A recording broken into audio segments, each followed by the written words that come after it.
Hello and welcome to this India Today special, where we are joined today by a very special guest, His Excellency Abdullah Abu Shawesh, Palestine's ambassador to India.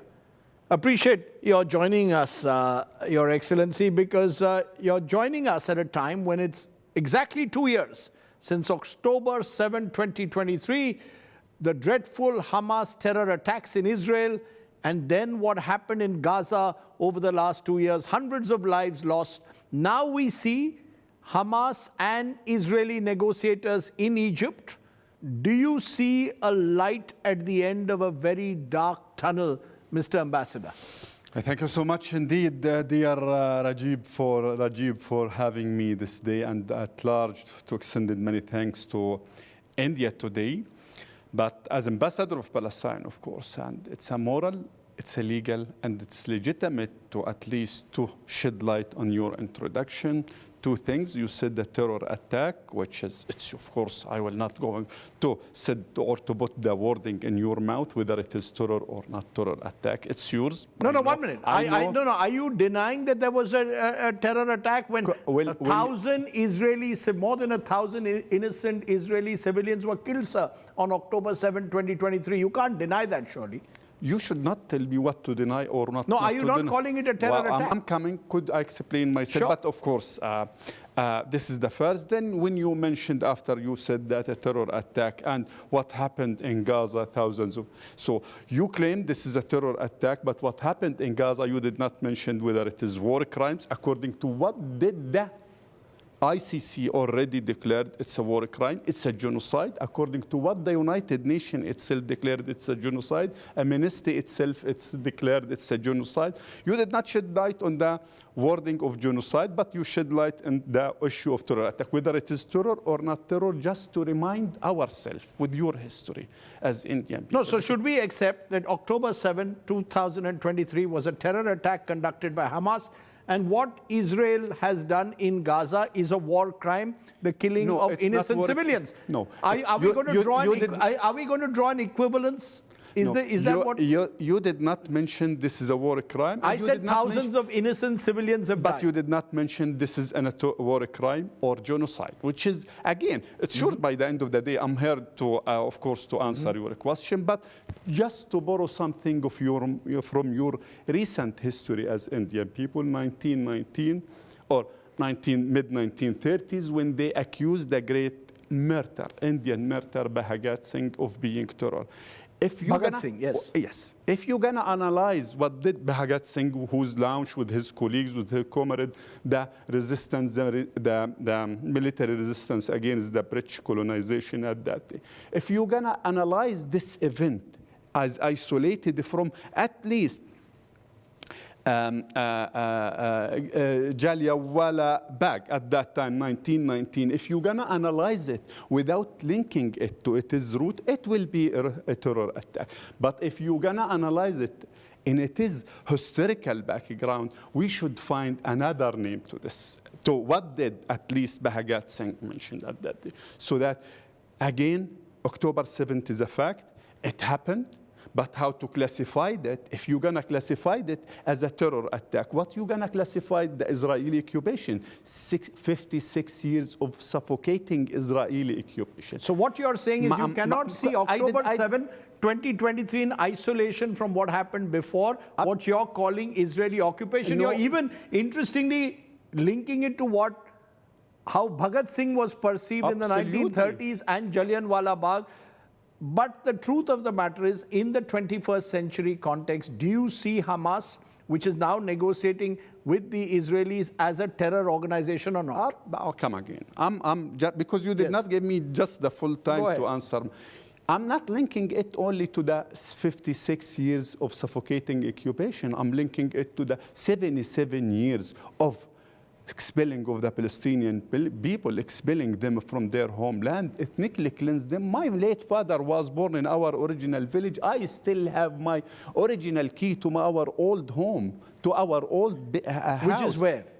in Barga, inside Israel right now. 531 village has been expelled and destroyed. Still, our property in Israel till today is managed, and Israel is managing and dealing with our property with a very special law called absentee property law. So I link it also, October 7, to the 77 years old. But also I gonna link it to the bridge mandate, to the bridge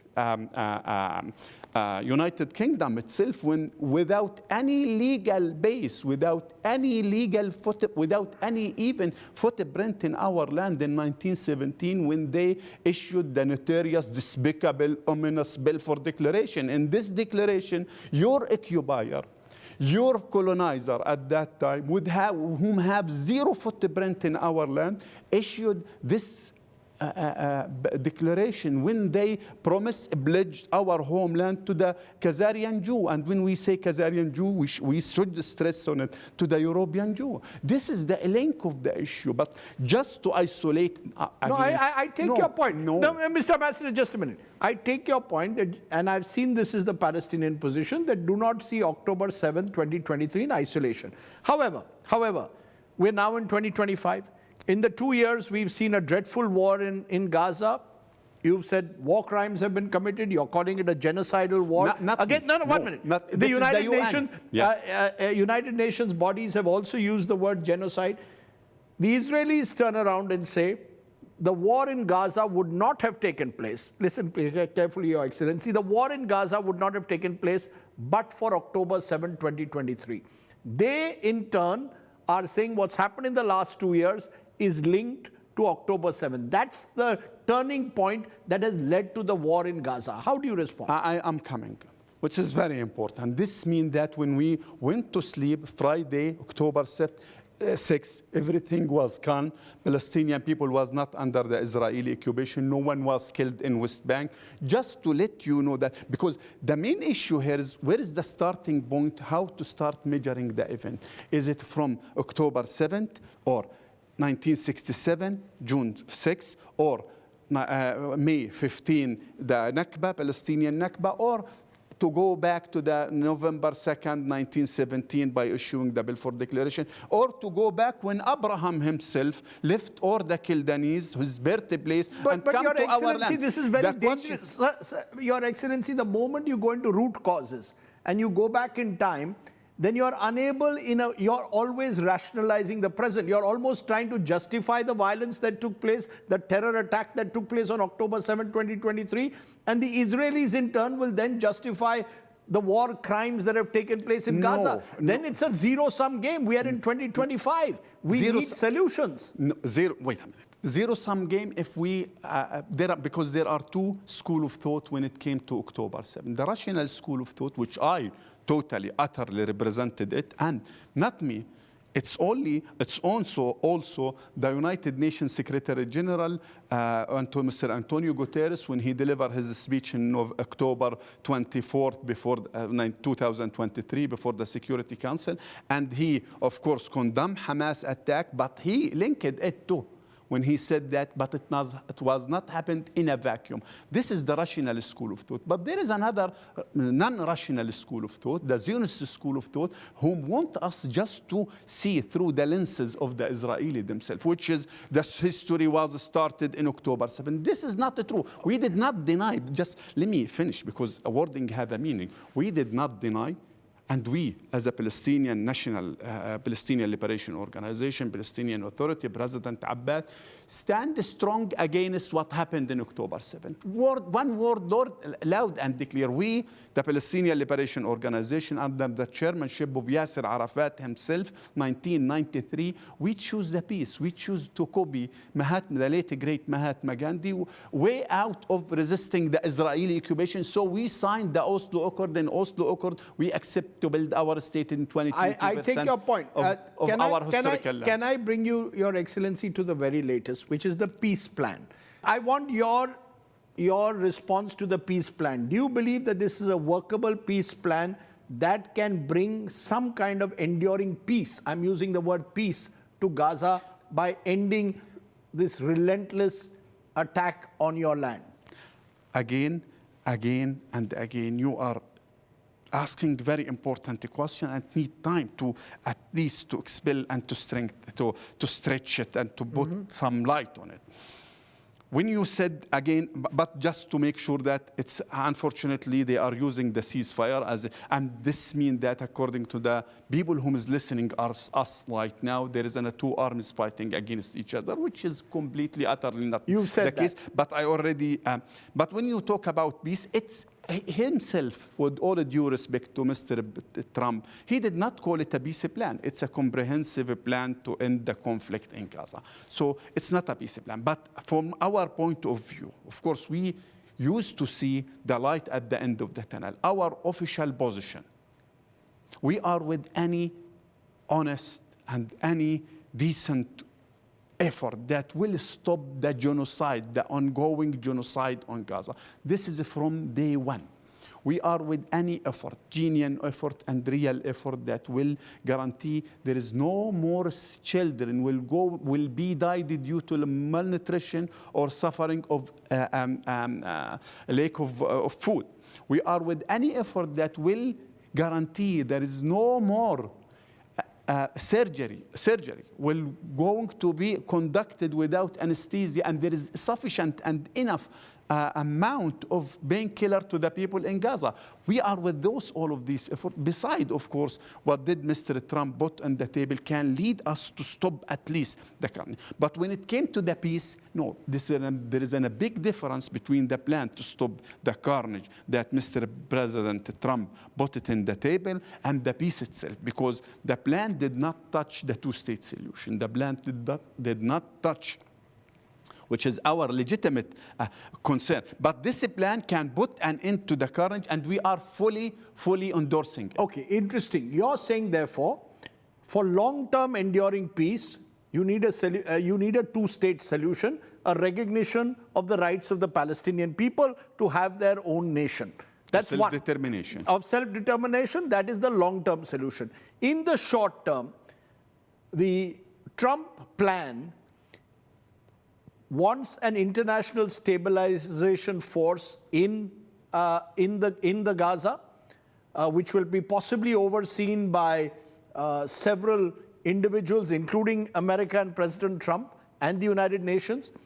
The Israelis will withdraw from the Gaza Strip, although they've not committed to that, and the Palestinians and the Hamas will agree to disarm itself, which again they've not agreed.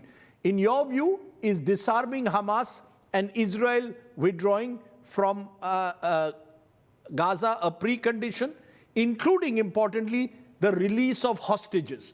Do you agree that hostages must be released? Just as you've spoken of war crime and genocide in Gaza, do you agree disarmament of Hamas, return and release of hostages is a precondition or not to end of hostilities? Okay. 3 points. Yes. Which is very important 3 points. Again, I'm really happy that you are shed light or tackling the essence of the issue. When it came to the hostages itself, there are two types of hostages. 11,000 Palestinian hostages in the Israeli jail and concentration camp, and I'm pretty sure no one know about them. The vast majority of the international community and the people did not know that there are 11,000 Palestinian hostages in the Israeli jail. But again, when it came to the Israeli hostages themselves, our official position that declared from the day, the first hour, they should not be taken from scratch. They should be returned to their homes, to their family. Yesterday, Let me reiterate that. Yes. You are saying your official position is that the 48 hostages, 20 of whom are hopefully alive, should be returned at once to their homes. Am I correct? We pray to God, all of them to be alive. And they should be returned. They must, not should. And they should not only, they must not be even taken from scratch. This is not part of some kind of quid pro quo or deal? No, this is our... This is your stated position. This is our declared, President Abbas declared loud and But do you have the power over Hamas to do that? Could you give me that chance? You asked me about our position. This is our declared position, and our declared because this is part of the position. And the other part of our position, no one of the Palestinians should be taken hostages. 5,000 plus of the Palestinian is serving administrative detention. This is the law that your occupier, more than 100 years ago, they imposed it on your people. When your ancestor took the revolution in went to demonstrate in 1990 and they conducted a carnage against them because of this law that we are suffering today of it. So you, the Indian people, should all the time take mercy. This is a copying of the law, and the same exact law that you paid more than 1,000 of your ancestor, we are paying right now. Thousands of our people serving in the Israeli jail for. So our position when it came to the hostages, no one should be taken from scratch. When it came to the disarming Hamas, I really thank you to. This is again our position long time ago before the war itself. We used to call for one legitimate security for us. We are not, and our official position, we will even, our state, we want a disarmament state. Declared position, written position. The one who stood strong against disarming Hamas is the current fugitive from justice, Benjamin Netanyahu. And I'm gonna tell you why. He is the one who's supporting Hamas by all the means to have, by the money itself, to be... You're making a serious charge. You are claiming Israel's Prime Minister Benjamin Netanyahu is supporting Hamas. Do you want me to repeat it? No. Where is the camera? No, I'm coming. The fugitive from justice. I did not say he's You're calling him fugitive from justice. I will call him Israel's Prime Minister. Yes. Please, sir. You are saying Benjamin Netanyahu is supporting... Why would Benjamin Netanyahu support Hamas? What's the evidence you have? Two things. I called him a fugitive from justice because the ICC itself is wanted. He's wanted man. This is not he's not wanted for us. He's wanted for the International Criminal Court. So he's a fugitive from justice. When he also went to America, that's just 2 weeks ago, he took a very special route, airspace route, to avoid being arrested in Europe. So I'm not saying something, it's a complete wording that is, this is the exact wording that should be used against it. But of course, you have the full right to say Israeli Prime Minister. Likewise, you have the full right to say it's I am asking you a simple question, sir. You have said that the Palestinian Authority's position, official position, is the hostages should be released at once. 100%. Your official position is that Hamas should be disarmed. And the one who insists to support again is Netanyahu. But tell me then, what powers do you all? You see, today you are a representative in effect of the Palestinian Authority, which many believe is now powerless and therefore cannot control Hamas, cannot control what happens next. Do you really believe that you have the power to actually disarm Hamas? How do you see this play out? But could I shed light, because you asked me what is the proof that Benjamin Netanyahu was supporting Hamas? It's the Qatarian money. I'm not revealing a secret. Hamas was supported by, with all due respect to Qatar, through the cash money in bags. And the one who facilitated this money with his full agreement and his full permission is Benjamin Netanyahu. Benjamin Netanyahu, the fugitive from justice, enforced us as a Palestinian Authority to pay the bill, the electricity bill that they supply Gaza with the electricity bill. Then he deducted the bill from our money, while Hamas, could you give me just... They used to collect the money from the people. And when we discussed this issue officially with them, he refused. I don't know how many viewers know, but your family is still in Gaza. We've seen various figures thrown at us, more than 60,000 people killed, including many of them children. Some of them of malnutrition, as you claim. Some of them because of bombings of schools, of hospitals. What has the last 2 years been like? Give us a Palestinian perspective, because I know many Palestinians say we only give the Israeli perspective. I'm asking you today, what have the last 2 years been like for the people of Gaza? Indeed, how did you articulate the wording? Because again, the wording have a meaning. my family is living in a refugee camp in Gaza, so that we are refugee. We have still our title deeds for our land, Berga, is still with us, and our original key. Because again, wording هذا me. Then you said that I claim. This is not my wording. 66,000 Palestinian whom was killed is innocent Palestinian. You will going to say, no, part of them is Hamas. Could Israel bring us just one name of the declared name? It's declared, the name is declared, but just to say that this is Hamas. Out of the 60s. Then when you mention... You're saying all these 60,000 who've been killed are innocent. They have nothing to do with Hamas. Could Israel just to point out this name or this name? They've given names of various Hamas commanders who've been killed. Is it the declared name by the Minister of Health? This is the question. And the other issue, you said that many of them is, no, 75% of them is women and the children.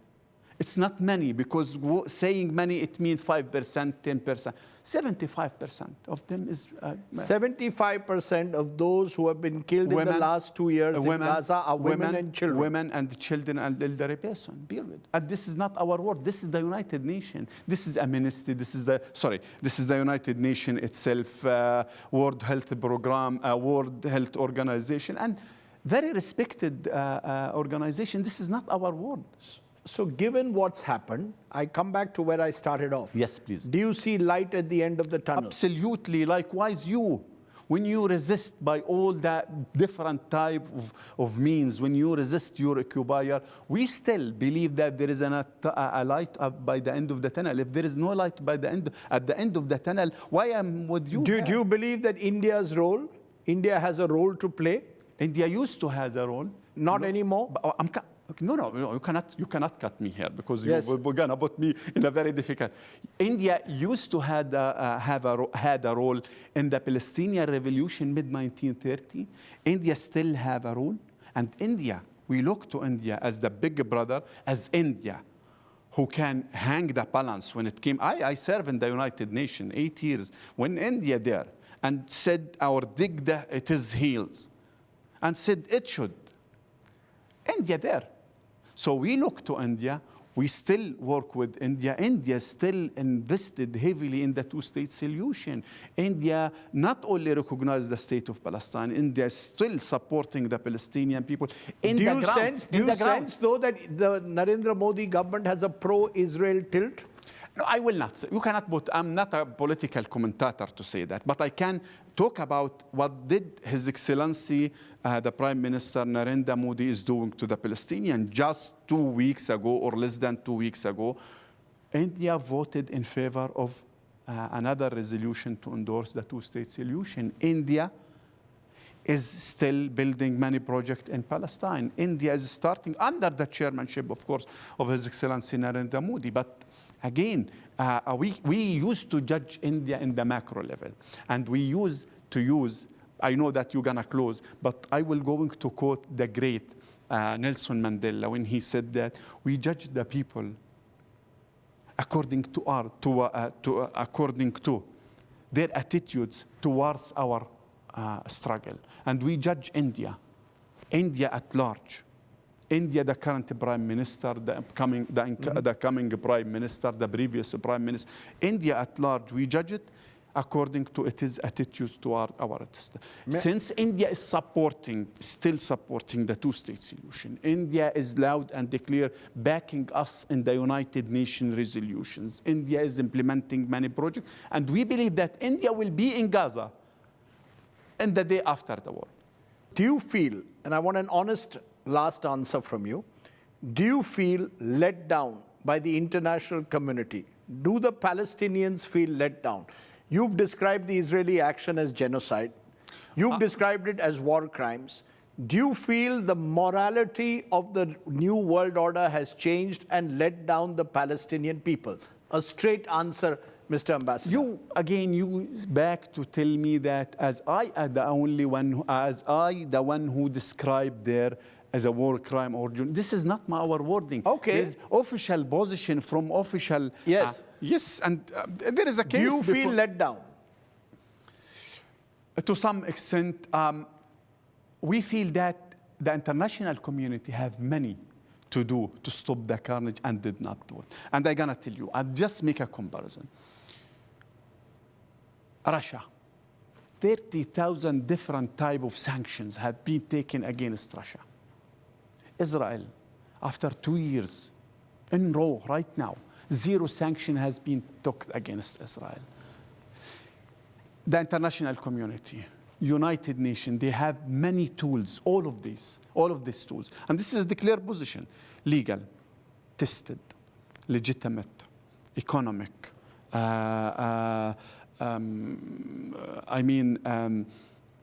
legal, and at large legal measures, diplomatic measures that can be taken. And if it had been taken, Israel will end its occupation within 1 month. Israel is benefiting from the illegal settlement. And everyone worldwide, except the American current ambassador in Israel, everyone is saying that the Israeli settlement is illegal and illegitimate. But this is rhetoric. Okay.